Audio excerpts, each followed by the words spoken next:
সেরকম তিস্তা গোডাউনে গ্যাস নিতে আসে দেখি যে এক হাঁটুর উপরে জল প্রত্যেকবারই হয় এদের, কোনো রিপেয়ার করে না, কিচ্ছু করে না।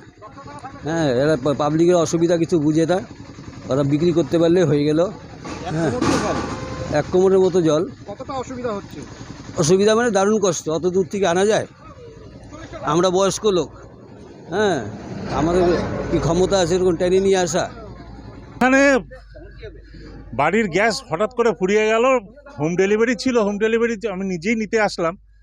প্রচণ্ড জল, মালিকের কোনো এখানে মানে ব্যাপারটা ঠিক বুঝতে পারছি না। কাস্টমাররা এসে 1 হাঁটু জল ভেঙে গ্যাস বের করে নিয়ে যাচ্ছে। মালিকদের কাছে অনুরোধ যে তারা একটু দৃষ্টি আকর্ষণ করুক, কাইন্ডলি জায়গাটা একটু উন্নতি করুক। এখানে থেকে তো তারা ইনকাম করছে, এটা তো আর সাবসিডি দিয়ে তো কোনো ব্যবসা হচ্ছে না, এটা তো ইনকাম করছে এখান থেকে।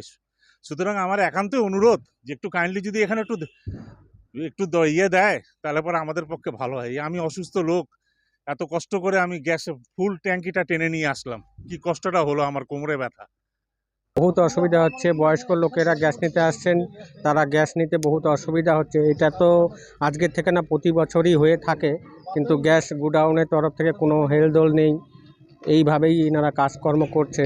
তো এই কাজকর্ম এইভাবে চলতে থাকলে তো আর আমরা সাধারণ পাবলিক, আমরা তো গ্যাস নিতে আসি এরকম হ্যারেজ হওয়াটা, পয়সাও দিচ্ছি পরিপূর্ণভাবে, তবুও এটা কেন এরকম হচ্ছে আমরা বুঝি না কিছু। এই যে এত বর্ষার সময় এত জল হয়ে যাচ্ছে, 1 কোমর জল হয়ে যাচ্ছে, আবার বেশি বর্ষা হলে তো 1 বুক জল নেওয়ার কোনো পরিস্থিতি থাকে না। যার ফলে আমরা গ্যাস নিতে যারা বয়স্ক, আমরা দেখা গেল আমাদের বাড়িতে আমরা না থাকাকালীন আমাদের মায়েরা বাবা আসছে নিতে, তারা বয়স্ক, তারা তো এত জল ভেঙে গ্যাস নিতে খুবই অসুবিধা হয়। এটা যদি ঠিকঠাকভাবে গ্যাস গোডাউনের তরফ থেকে বা গ্যাসের যারা আছেন তারা যদি না করে, তাহলে আমাদের তো খুব অসুবিধার সম্মুখীন। অসুবিধা বলতে কি, আমাদের তো এখানে প্রতি বছরে কাজ করায়, এখানে পুরো ড্রেন নাই ক্লিয়ার। দেখেন আপনি, আমি নিজে পরিচয় দেখেন আমাকে, ড্রেন পুরো ক্লিয়ার নাই, ড্রেনের জল এখানে আটকে যায়। ঠিক আছে, জলটার জন্য তার জন্য জল যেতে পারে না। ওই তো মোটামুটি বিকেলবেলা হয়ে যায়, জল ক্লিয়ার নামে যাবে। আমরা ওই 1 টাকায় নিচ্ছি, তাদের মহিলারা যারা আসে তাদের আমরা নিজেই হেল্প করে দিচ্ছি।